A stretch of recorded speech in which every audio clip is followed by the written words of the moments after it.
Night Flight. Amelia Earhart crosses the Atlantic. Written by Robert Burleigh, paintings by Wendell Miner.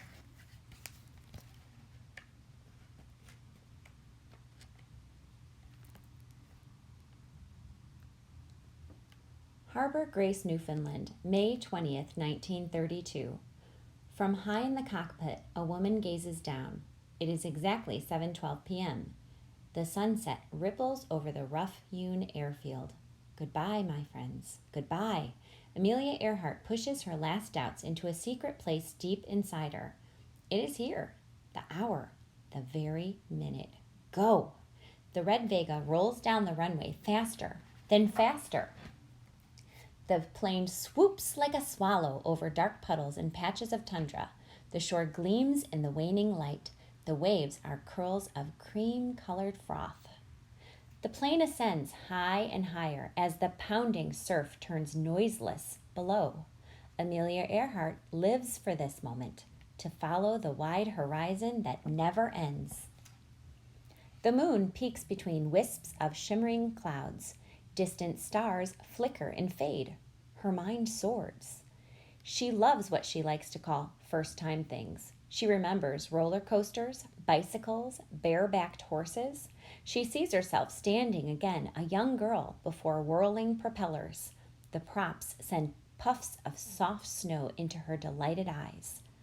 What she had seen from above, mountains like wrinkles in the earth, cities like toy blocks, cars like ants, and the blue Pacific glittering into mist.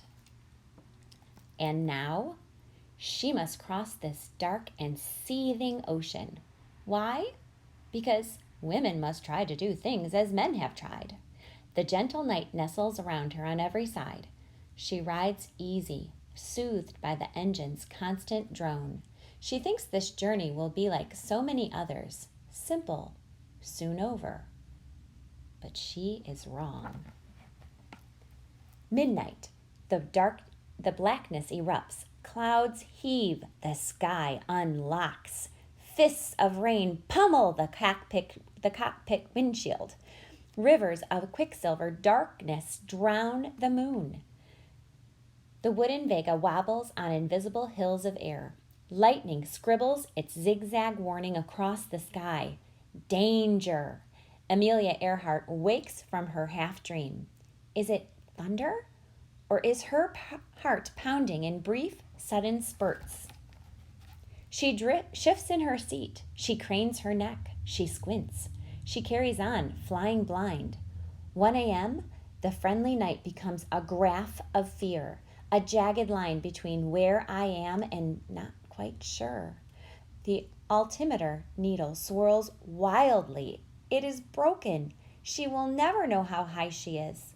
She tries to outclimb the raging storm, up and up into the cold, brittle air. The Vega struggles. It grows sluggish. There is ice on the wings. The plane reels under the ice's weight, pitching sideways. Suddenly it spins, dipping and dizzying. Everything she has ever learned courses through her blood. Now or never, all or nothing. She tenses up as the plane nosedives downward. She must accelerate to gain control. How close is the water's surface? She bursts through the lowest clouds. There it is, rushing toward her, nearer, nearer.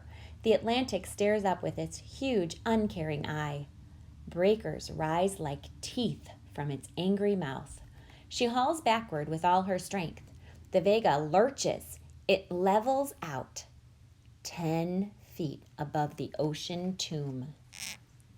It is 3 a.m., hours of drowse and snap awake, hour of white knuckles, hour of flame streaming out of the cracked exhaust pipe, hour of being tested by the dark gods, hour of clammy gray, hour of maybe and maybe not, hour of no in the gut, alone, alone, alone, alone, alone.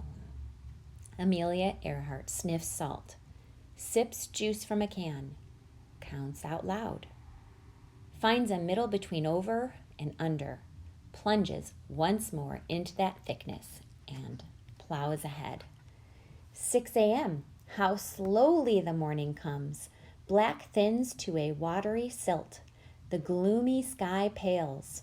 Splinters of sunlight stab down through cloud slits and brace themselves on the vault of the open sea. Amelia Earhart's eyes burn. Her face is clenched like a stone mask. Her stomach churns from the smell of leaking gas. A gauge above and behind her is dripping, drop after drop. She lowers the Vega through billowy snowfields. Clouds are dragon heads, grinning monsters, floating dead fish. On and on and on. Anything but this endlessness of water. Ah, there, a small boat, a drifting gull. A coastline emerges, festered with boulders and crags. Beyond it, a mountain looms like a frightening wall. Amelia Earhart veers north, following a line of train tracks. An unseen clock is ticking. She must hurry, racing a time bomb of exhaust flames and rising fumes. The countryside spreads out like a green fan beneath her. It is Ireland. Past where the train tracks end, she spies a smooth pasture. It must be here, she thinks. There is no other choice.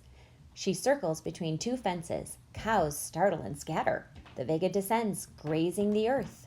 It lands with a jolt. It bumps slightly and rolls to a gradual stop. Amelia Earhart leans back in the cockpit. There is an unbelievable stillness inside her. She slides open the window and blinks. She lets out a deep breath. 2,026 miles, 14 hours and 56 minutes, alone. A great peace wells up. She knows she has crossed something more than an ocean. The world returns to her deafened ears. To be alive! Insects, bird calls, the rustle of uncut grass. A farmer comes running stiff-legged. He stands gaping. A flying machine? With a woman inside it? Amelia Earhart looks down. She pauses.